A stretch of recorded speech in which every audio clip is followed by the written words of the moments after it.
हम संगीता ठाकुर स्वागत करे छी अपन यूट्यूब चैनल मिथिला के नगरिया में। आई के एहि वीडियो में मधुश्रावणी के 8म दिनक कथा सुनाब।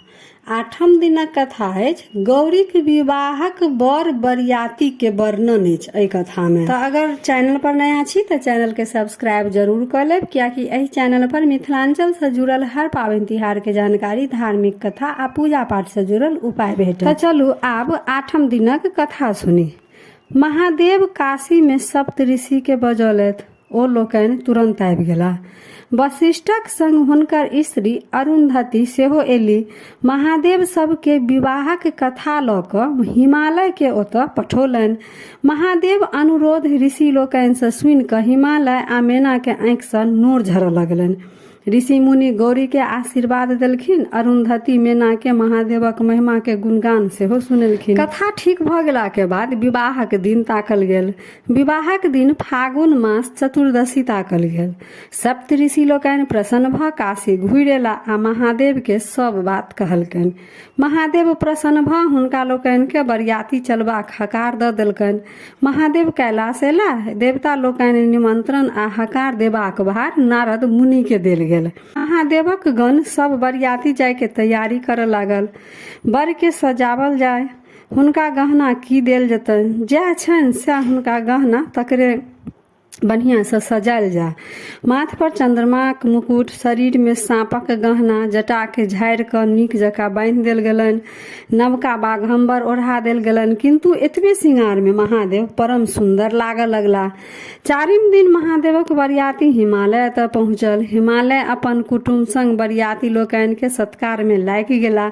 मैना के बड़ मोन लागल छलनि जे जहि बर लेल गौरी अतेक कष्ट सहलनि से बर केहन अछि कनि देखतहुँ। ओ नारद मुनि के संग लऽ कऽ दुआरी पर बर देखबाक लेल गेली। सबसे पहले गंधर्व राज एला। हुनका सुंदरता देख कऽ मैना के भेलनि जे यह बर छथि। ओ प्रसन्न भऽ गेली। तखन नारद कहलखिन जे ई तऽ देवताक के गवैया छथि। तकर बाद धर्मराज एला।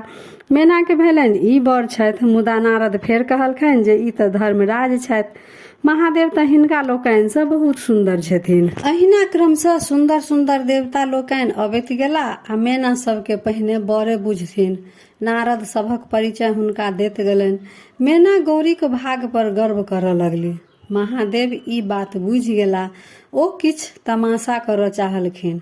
आब नारद कहलक जे देखू वएह बर आबि रहल छथि। आब महादेव आबि रहल छथि। हुनका देख कऽ आब अपन नैन जुड़ाउ। मैना सावधान भऽ कऽ हुलैस कऽ देखऽ लगली। पहिने महादेवक सेवक भूत पिचास जतेक छलै सब आगू आयल। ओकरा सभक पोशाक, बाजब भूकब आ नाच गान देख कऽ मैना डरा गेली। जी धक धक करऽ लगलनि जे कहीं बरो तऽ एहने नहि छथि। ताबे महादेव सेहो चलि एला।